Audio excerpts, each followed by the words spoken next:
బులెటిన్లో మరో breaking news చూస్తున్నాం. ఫోన్ అక్రమ ట్యాపింగ్ కేసులో సస్పెండ్ అయిన డీఎస్పీ ప్రణీత్ రావును ప్రత్యేక దర్యాప్తు బృందం మరోసారి విచారించనుంది. నేడు విచారణకు రావాలంటూ నోటీసు జారీ చేసింది. ఈ కేసులో ప్రధాన నిందితుడు ప్రభాకర్ రావు విచారణ కొనసాగుతున్న తరుణంలోనే ప్రణీత్ రావును పిలవడం ప్రాధాన్యత సంతరించుకుంది. ఇక రాజకీయ నేతల ఫోన్లను అక్రమంగా ట్యాప్ చేసేందుకు స్పెషల్ ఇంటెలిజెన్స్ బ్రాంచ్లో ఏర్పాటు చేసిన స్పెషల్ ఆపరేషన్ టార్గెట్ వ్యవహారాలను ప్రణీత్ రావు పర్యవేక్షించిన నేపథ్యంలో ఈ అంశంపైన మరోసారి ఆయన్ను విచారించే అవకాశం ఉన్నట్లు తెలుస్తోంది.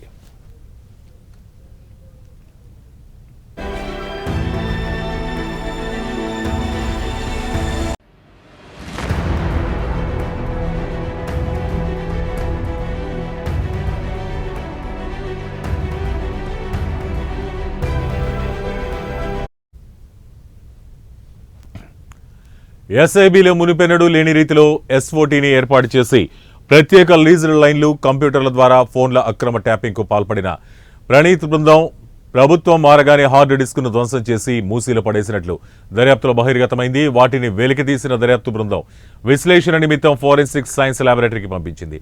ఆ నివేదికలు ఇటీవలే సిట్ చేతికి అందాయి. అప్పట్లో ఈ విధ్వంస వ్యవహారమంతా ప్రభాకర్ రావు ఆదేశాలతోనే జరిగినట్లు సిట్ ఇప్పటికే ఆధారాలు సేకరించింది.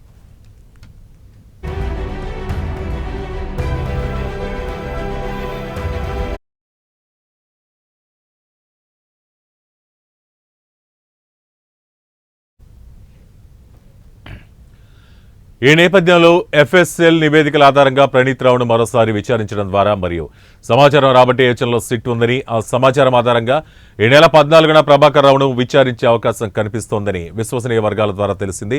మరోవైపు రాజకీయ నేతల ఫోన్లపై నిఘా ఉంచేందుకే ఎస్ఓటీని ఏర్పాటు చేసినట్టు ప్రభాకర్ రావు 2 రోజుల విచారణలో అంగీకరించినట్లు సమాచారం.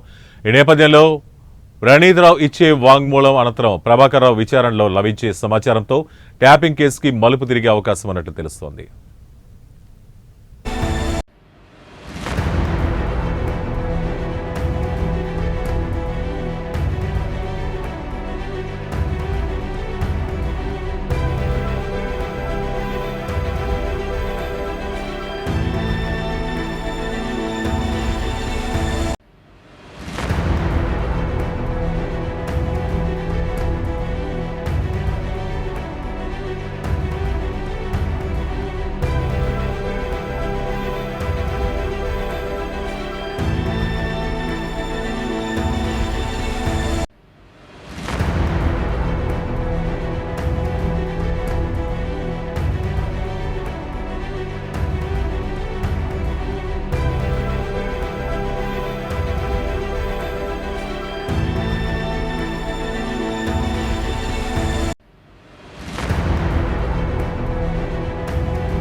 ఫోన్ అక్రమ ట్యాపింగ్ కేసులో సస్పెండ్ అయిన డీఎస్పీ ప్రణీత్ రావును ప్రత్యేక దర్యాప్తు బృందం మరోసారి విచారించనుంది.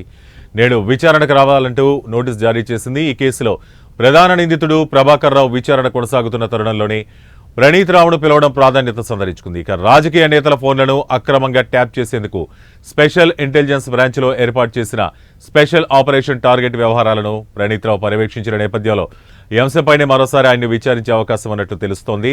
ఇక ప్రభుత్వం మారగానే హార్డ్ డిస్క్ ధ్వంసం చేసి మూసీలు పడేసినట్లు దర్యాప్తులో బహిర్గతమైంది. వాటిని వెలికితీసిన దర్యాప్తు బృందం విశ్లేషణ నిమిత్తం ఫోరెన్సిక్ సైన్స్ ల్యాబొరేటరీకి పంపించింది. ఆ నివేదికలు ఇటీవలే సిట్ చేతికి అందాయి. అప్పట్లో ఈ విధ్వంస వ్యవహారమంతా ప్రభాకర్ రావు ఆదేశాలతోనే జరిగినట్లు సిట్ ఇప్పటికే ఆధారాలు సేకరించింది. ఈ నేపథ్యంలో ఎఫ్ఎస్ఎల్ నివేదిక ఆధారంగా ప్రణీత్ రావును మరోసారి విచారించడం ద్వారా మరియు సమాచారం రాబట్టే యోచనలో సిట్ ఉందని సమాచారం. ఈ సమాచారం ఆధారంగా ఈ నెల 14న ప్రభాకర్ రావును విచారించే అవకాశం కనిపిస్తోందని విశ్వసనీయ వర్గాల సమాచారం. ఈ నేపథ్యంలో ప్రణీత్ రావు ఇచ్చే వాంగ్మూలం అనంతరం ప్రభాకర్ రావు విచారణలో లభించే సమాచారంతో ట్యాపింగ్ కేసుకి మలుపు తిరిగే అవకాశం ఉన్నట్టు తెలుస్తోంది.